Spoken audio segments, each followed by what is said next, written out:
Yes Janakiram గారు, అసలు ఏంటి సార్ ఈ ప్రమాదం ఎలా జరిగింది? అక్కడి నుంచి వచ్చినటువంటి చిన్న ఏం చెప్పారు? ప్రమాదం జరిగిన వెంటనే ఏ శాఖకు ముందుగా కుటుంబ సభ్యులకు కానీ లేకపోతే ప్రభుత్వంలో ఏదో ఒక శాఖకు కానీ ఏదైనా ముందుగా సమాచారం అందిందా? అందిన వెంటనే వాళ్ళు ఎలా రియాక్ట్ అయ్యారు? సకాలంలో రియాక్ట్ అయ్యారా? అసలు ఏం జరిగింది?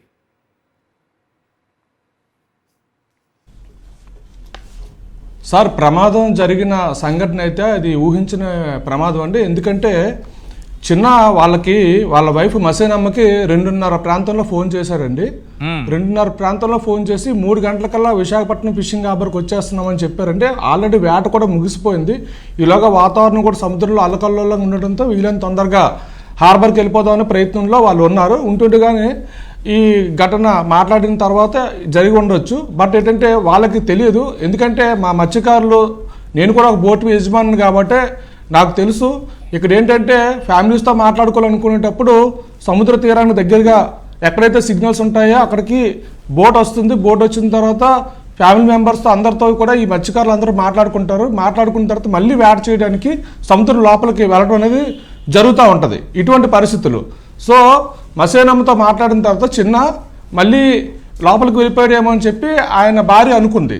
దాంతోపాటు వీళ్ళు 3 గంటలు అనేది 5 గంటలైనా బోట్ రాలేదు, 6 గంటలైనా బోట్ రాకపోయేసరికి 7 గంటల తర్వాత వీళ్ళ ఆలోచన తలెత్తి మసేనమ్మ మిగతా స్త్రీలను కూడా వాళ్ళ కళాశీల తాలూకా మత్స్యకారుల తాలూకా ఫ్యామిలీ మెంబర్స్ని కూడా కాంటాక్ట్ చేస్తే వాళ్ళకి ఎవరికి కూడా ఎటువంటి సమాచారం లేదు. మొబైల్ ఫోన్స్ అన్ని స్విచ్ ఆఫ్ అయ్యి ఉండడంతో అక్కడి నుంచి ఏదైనా ప్రమాదం జరిగిందని అనుమానాలు తలెత్తిన పరిస్థితి. వాళ్ళు మా మత్స్యకార మహిళలకి ఎప్పుడు బయటికి వెళ్ళరు కాబట్టి వాళ్ళకి ఎవరికి చెప్పుకోవాలో తెలియని పరిస్థితుల్లో ఒకరి ద్వారా నాకు దాదాపుగా 10 గంటల ప్రాంతంలో సమాచారం అందిందండి. అప్పుడు నేను చెన్నై నుంచి విజయవాడ మీదుగా వైజాగ్ వచ్చాను. దగ్గరలో ఉంటుంది కానీ నాకు సమాచారం వచ్చిందంటే నేను ఇమ్మీడియట్గా అప్పుడు విపరీతమైన వర్షం పడుతూ ఉంది.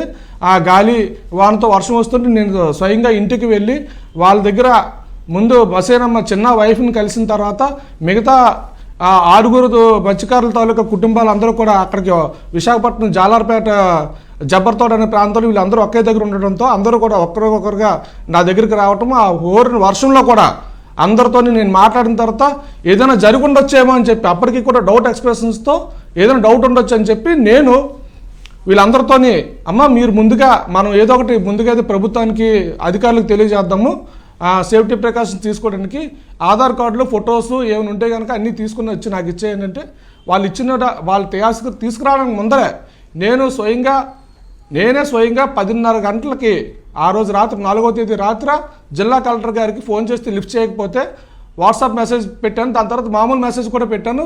కలెక్టర్ గారు కూడా రెస్పాండ్ అవ్వడం జరిగింది. అంటే అప్పటికి సమాచారం వాళ్ళకి వెళ్ళింది ప్రభుత్వం దృష్టికి.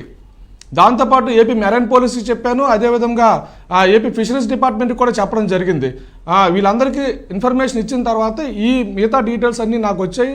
చిన్న బోర్డు తాలూకా లైసెన్స్తో సహా అన్నీ కూడా మీడియాకి ఇవ్వడం జరిగింది. అదేవిధంగా ప్రభుత్వ అధికారులందరికీ కూడా నేను పంపించడం జరిగింది. అక్కడి నుంచి రెస్క్యూ ఆపరేషన్ స్టార్ట్ అవ్వాలి.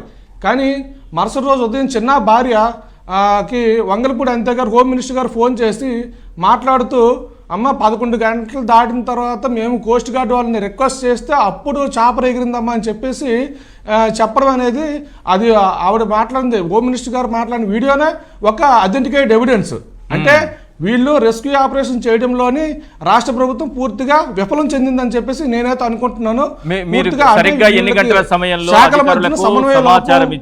కనిపిస్తా ఉంది.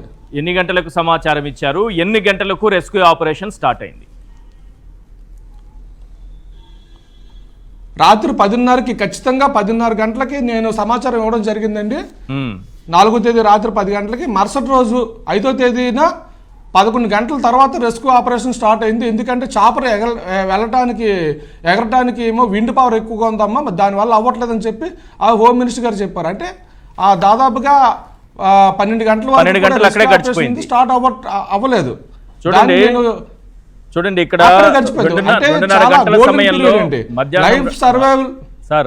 సాయంత్రం మధ్యాహ్నం 2:30 గంటల సమయంలో చిన్న తన భార్యకు ఫోన్ చేశారు. మరో హాఫ్ అన్ అవర్లోనో 1 అవర్ లోపే మేము వచ్చేస్తున్నామని చెప్పారు.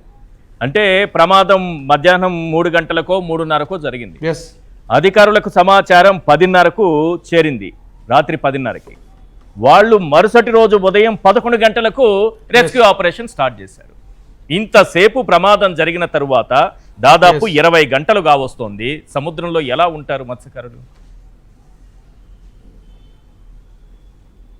ఆ చిన్న దానికి క్లియర్ ఎవిడెన్సెస్ అన్నీ తను ఆల్రెడీ బ్రతికే ఉన్నాడు కాబట్టి తను షిప్లో అతను చైనీస్ షిప్ నుంచి కూడా ఒక వీడియో రిలీజ్ చేశాడండి. అతను ఊరితో మాట్లాడలేదు కాబట్టి అది అథెంటిటీ తీసుకున్నా కూడా వాళ్ళు ఎంత కష్టంతో వాళ్ళు ఈదారో, ఎంత ప్రాణాలు అరచేతులను పెట్టుకొని ఏదో ఒక విధంగా బ్రతకాలనే వాళ్ళలో ఆశ ఏదైతే ఉందో వాళ్ళు తెల్లవారులు కూడా ఉదయం 8-9 గంటల వరకు కూడా ఈత కొట్టేలాగా చేసింది. అయితే ఒకరైతే చెన్నయ్య చంటి అని పిలుస్తాను నేనైతే. ఆ చంటి అయితే బోటు బాల్తా పడిపోయిన తర్వాత బోట్లోని చేపలు లోడింగ్ చేయడానికని బోటు కిందకు వెళ్ళడంతో తను బోట్లోనే ఉండిపోయాడు. బట్ మిగతా ఆరుగురు కూడా ప్రాణాలు కాపాడుకోవడం కోసం విశ్వ ప్రయత్నాలు చేయడం జరిగింది. రాత్రంతా 9 గంటల వరకు తిరగబడిపోయిన బోటు పైన ఉన్నారు. దాని తర్వాత మేము ఈ బోట్లకి ఉపయోగించే వలకి ఒక ఫ్లోట్స్ అనేవి ఉంటాయి. అవి ఫైబర్తో చేసిన మెటీరియల్ కాబట్టి కొంతవరకు అది తేలుతూ ఉంటాయి. సో దాన్ని పట్టుకొని ఒక 4 ఆ ఫ్లోట్స్ దొరికితే ఆ 4 ఫ్లోట్స్ పట్టుకొని ఈ 6 కూడా ఆ ప్రాణాలను కాపాడుకోవడానికి తెల్లవారులు కూడా ప్రయత్నాలు చేశారు. అయితే తీరం వైపు ఈదుకొని రావాలంటే విండ్ అంతా కూడా సముద్రం లోపలికి లాగడంతో ఏటికి ఎదురుదేరో అని అంటారు కదా, ప్రమాదకరమైంది. సో వీళ్ళు దరి వైపు వచ్చే పరిస్థితి లేదు, దరి కనిపిస్తున్నా కూడా వచ్చే పరిస్థితి లేదు. సో ఒక అరగంట ఈత చచ్చిపోతారు. కాబట్టి వీళ్ళు ఎదురుగా ఉన్నటువంటి నౌక ఏదైతే ఉందో ఆ కమర్షియల్ షిప్ వైపు ఈదుకుంటూ వెళ్తే వాళ్ళైనా కాపాడతారని చెప్పి ఈదుకుంటూ అటువైపు వెళ్ళడం జరిగింది. సో దాదాపుగా వైల్డ్ లైఫ్ సేవింగ్ అనేది ఉదయం 8 గంటల వరకు 9 గంటల వరకు ఈదుతూనే ఉన్నారు. దాంట్లోని చిన్నతో పాటు దాదాపుగా 5 ఈదుతూనే ఉన్నా. అంటే ఒక గోల్డెన్ పీరియడ్ ఉంది. అంటే రెస్క్యూ ఆపరేషన్ స్టార్ట్ చేస్తే నైట్ కనిపించకపోయినా తెల్లవారుజామున 5 గంటల నుంచి అయినా సరే వీళ్ళు రెస్క్యూ ఆపరేషన్ చేస్తే ఆ 6-7 గంటలు 8 గంటల మధ్యలోనే ఖచ్చితంగా ఆ మిగతా 5 ప్రాణాలు కూడా ఖచ్చితంగా వాళ్ళ ప్రాణాలు కాపాడుకునేవారండి. ఇండియన్ కోస్ట్ గార్డో నేవీయో రెస్క్యూ ఆపరేషన్ కానీ మొదలు పెడితే జరిగి ఉండేది. కానీ ప్రభుత్వం 100% ఈ విషయంలో ఫెయిల్ అయిపోయింది. ప్రభుత్వం వైఫల్యం వల్ల మా వాళ్ళందరూ చనిపోయారు. ఇప్పుడు చిన్న ఎలా ప్రాణాలతో బయటపడ్డాడండి? ఏం చెప్తున్నాడు చిన్న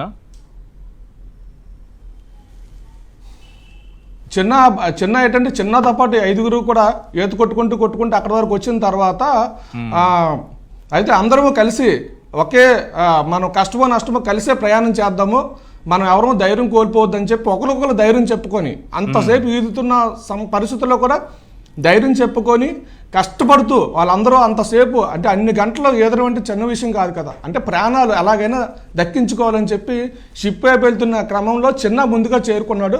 వాళ్ళు కూడా వచ్చేస్తారని చెప్పి చిన్న ఆ ధైర్యంతోనే ముందుకెళ్ళిపోయి తనకి యాంకర్ రోప్ దొరికితే దాన్ని పట్టుకుంటే అది విండ్ ఫోర్స్కి కొట్టేస్తే అది వదిలేసిన తర్వాత ఇంక తనకు కూడా ఏం చేయలేని పరిస్థితి. తను కూడా 2 నిమిషాలు ఉంటే చిన్న కూడా చనిపోతాడు.